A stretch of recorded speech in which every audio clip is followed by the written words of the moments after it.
Hey, what's up, guys?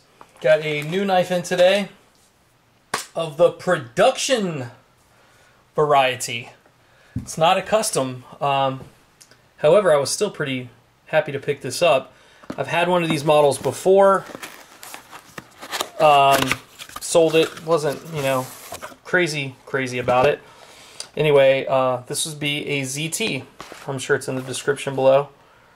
That you see that, but it's an 801 CF, the new copperhead version of the original 801. So let's open her up and see what she's like. As you get with all the ZTs, for those of you guys who haven't bought one and are wondering about it, comes with the standard congratulations on your purchase. Limited stuff, important information regarding the knife, how to open it, carry options, closing it, that sort of thing. It comes standard with all of ZT's knives, cleaning and oiling, blade coating, sharpening, that sort of thing. So I don't know anybody that still sharpens with one of those, but somebody might.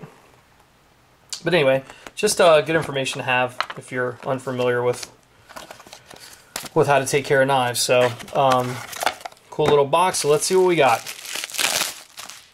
If you guys have seen, there's been a lot of modifications done to this model, at least the prior model. The regular 801 was an all titanium silver knife, great flipper, awesome action, really neat knife.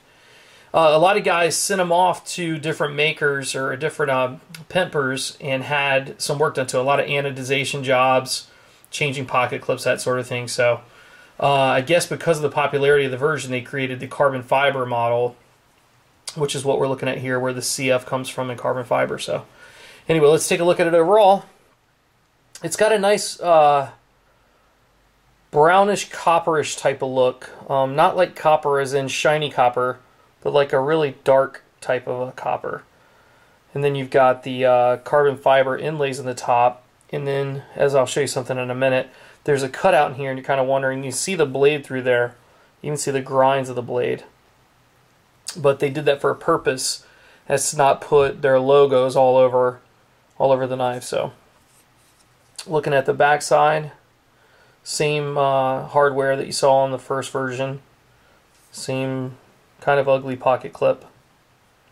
A lot of people will probably change that out, including me, if I keep this. And then, again, the carbon fiber on the back. So only thing that you see on this is the ZT on the pocket clip itself. So let's check the blade out.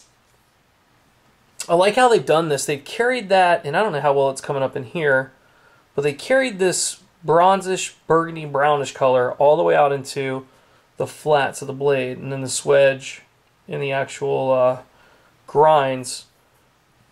I wonder if they coated it before they ground it, which is my guess. Same thing on the flipper tab, same colorization. What I wanted to show you, and I don't know how well that comes up, but that's, and I don't have any of my flashlights around. Actually, let me get a flashlight so you guys can see a little bit better. Makes it easier to see anyway. I'll just do a light flashlight with the Alpha.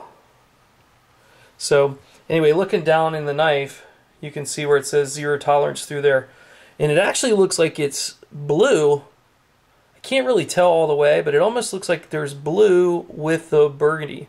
Very cool looking cutaway, but doesn't really, some frustrations that we have with a lot of these production knives are they just banner the hell out of them where there's 0 tolerance everywhere, ZT, ZT, ZT.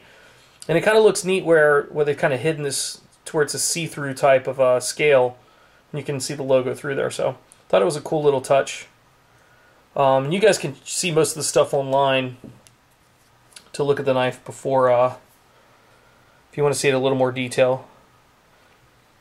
So still waiting on I think it's the 454 or 434. But anyway, very cool looking knife. So let's talk about the lockup, which is relatively early on this guy, probably about 30% or so, 35. And the action's just phenomenal. If you see the way this thing shuts, closes on its own weight, fires very hard. Same thing as the original 801. But you don't even have to really nudge it along. Get stuck on there. There's a detent piece.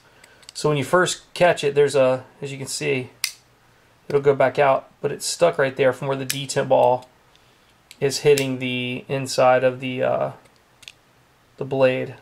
So it just kind of blocks it there. So once you get it past that, the blade will just close on its own. So all in all, pretty impressed with it. I like the 801 as well, their regular model. But I thought this looked really neat in the carbon fiber. It's got a lot of weight to it, so I'm not seeing a lot of weight differential. I don't have a scale to weigh it from the original one. So I think the weight's pretty similar, but it's got good weights, feels good in the hand. It's just enough to where my hand doesn't fall on the outside of it, because I don't like when my fingers come off the knife. So if I choke up enough, it's just where it's on the end of the knife, so it fits pretty well. But all in all, very cool knife. I think even you custom collector guys will be pretty impressed with it. This one says serial number, shit, I don't even know what that says. I'll turn it so I can see it. 598. And then it's got the M390 seal. And obviously this is a Todd Rexford design, same as the original one. So it's the closest thing as I've gotten to a Rexford. Anyway, guys, that's the 801 CF. Thanks for watching. Take care.